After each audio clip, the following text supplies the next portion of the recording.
All right, let me tell you about this turbo. So you already know the Frankenstein turbo that I built. Yeah, I mean, I guess I built it. It's in. Oh, excuse me. It's in. Um, it runs. It runs really good. Really, really good. So for those of you that, don't watch my channel, I really don't advertise it because I really don't care about views and stuff like that. I just like to put my thoughts and whatever on it. But go check it out if you really want to. It's fine by me. Or watch this video and you get caught up anyway. Anyway, so I bought a turbo from Max Speeding Rods.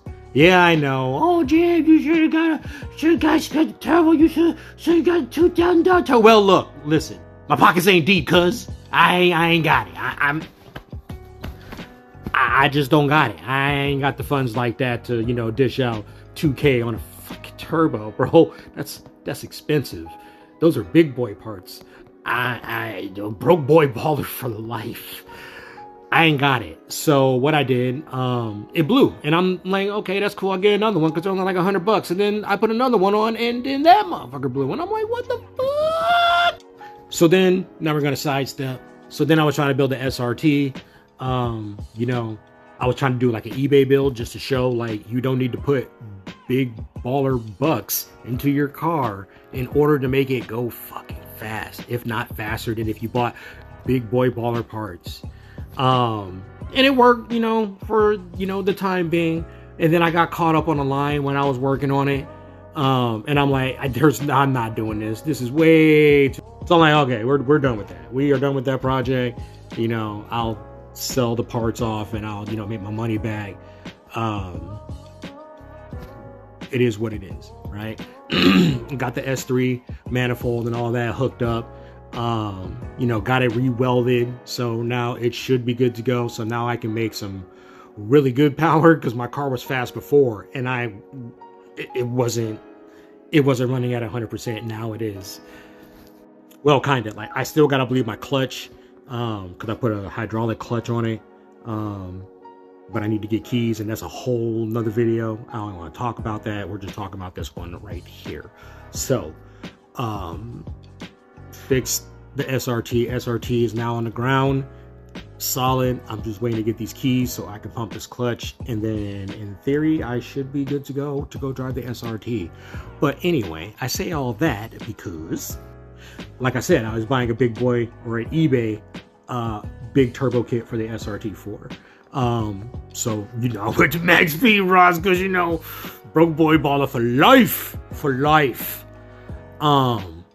And it was a big boy. Like it was pretty much the equivalent of like a HX40, a whole set turbo. So I wasn't chasing numbers. I'm chasing speed. I'm trying to go fast. I want to go fast. So at the moment it's just been sitting. So I'm like, you know what? I'm looking up turbo information and I'm trying to find something that can help me.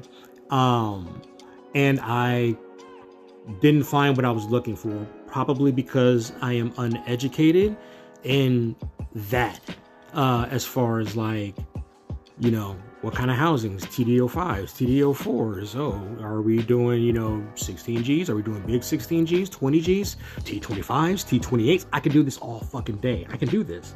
But the information that I wanted, I could not readily find, probably because of my word choices. And that's cool. I learned something, and I did. So after doing research, I found some things. And then I said to myself, well, why can't I just take the guts out of this good turbo that's over here, that's just sitting here collecting dust, and put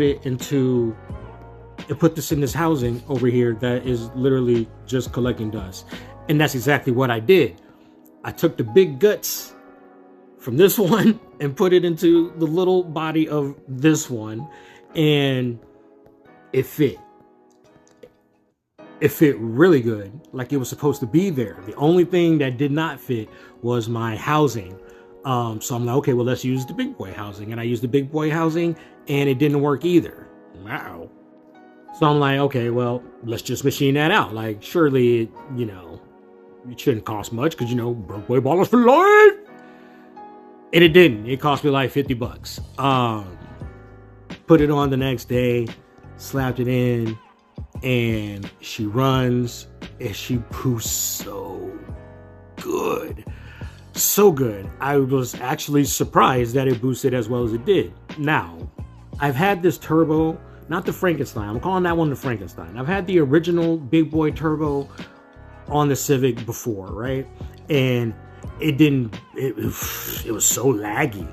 Like, it took forever. Like, I wasn't making boosts until, you know, third, fourth gear at like 4,500 RPM.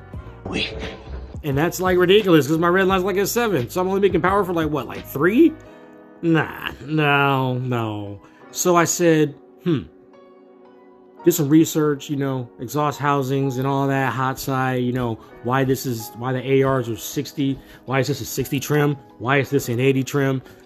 I learned the shit, right? So I'm like, okay, well, what happens if we take this, we'll just call it a 70 trim, right? We'll call it a 70 trim, close to 70, I'm rounding. And what happens if I put it in a 50 trim body? Like, that means big muscle in a small space, right? And that was my theory. My theory was, if I take the big guts and put them in a small body, then it should hit harder and faster and linear because all that power is getting on a small side. And it's kind of choking it, if you will, until it starts spinning, and then it just lets it all out. And it does. It does so good. So, my theory is that I have created like a wastegate almost off of the turbo. Because when I had it originally on my Civic, it didn't, that little 1.6, it just don't push out. It needs more exhaust gas to actually be effective. So essentially what I did is I choked it to make it build up all that gas and then go. And that's what I did, and that's what it does. Like, she kicks and she just goes and goes, and it's smooth. Like, I didn't know how fast I was actually going, you know, because I didn't feel it. It was just like, oh, okay, it's got a little, you know, kick, you know. And I'm looking down and I'm like, we gotta slow down, partner. So she boots, scoots, and boogies pretty dang good too.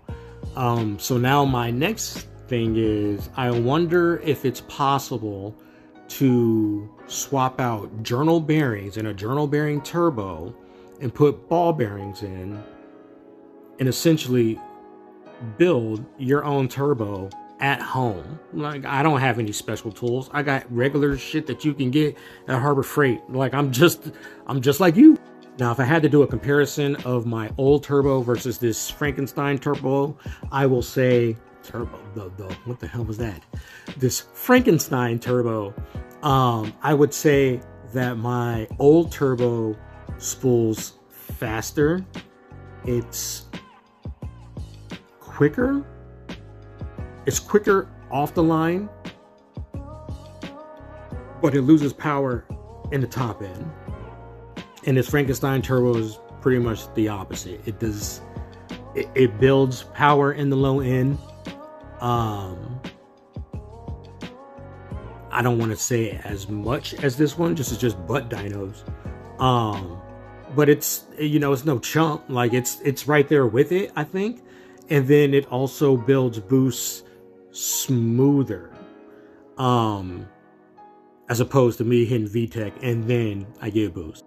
And it boosts, I'd say maybe 1,500 RPM faster. But I'm still not at my limit. Like, I'm only pushing like 12 PSI right now, and I'm tuned for 16. So it's fast now. So I wonder just how fast it could actually be once I turn it up. But I'm still working out the kinks and everything. So I'm going to keep y'all updated with that. And hopefully we see some good things. Because, man, if this is...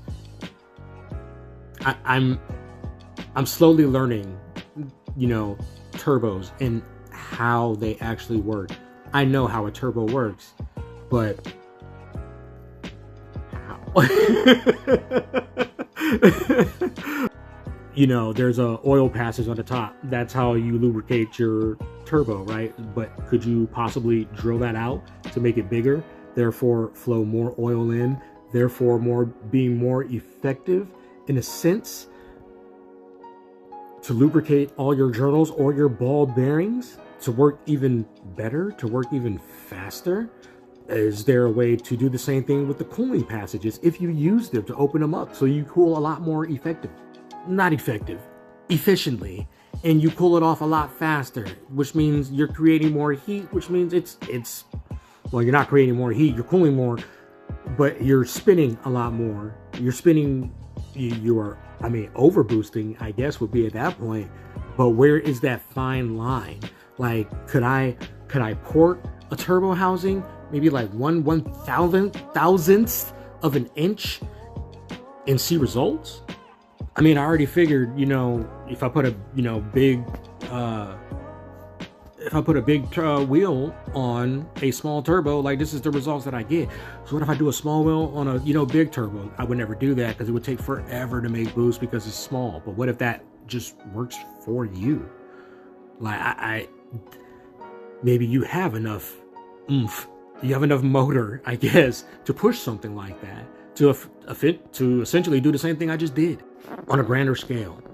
Now I want to get into it, but the thing is, I don't know anybody that has that kind of knowledge. Well, I mean, I don't want to say I know them, but, you know, like, I can always ask, you know, YouTube. I can always ask, like, maybe like Rob Dom. You know, he would probably fucking know the answer to that, and he would probably like to fucking try it, just to see, you know, what the fucking what the FD can do. And then the designs of the wheel, you know, how does that play into power? You know, they're all, you know, 12 long fins. What if I made them wavy? Like, ooh. Would it affect that? Would it affect the outcome of, you know, the what is that, CFMs? I think that's what that is. The chart, you know, turbo chart, would it affect the numbers and all that shit? I would love to figure this out, and then I could just make my own fucking turbos. Because I don't know if you've ever done it, if you ever just taken apart something just to see how the fuck it works. And maybe that's just me, because in my ADHD and my ADD shit just kicks in, the tism kicks in.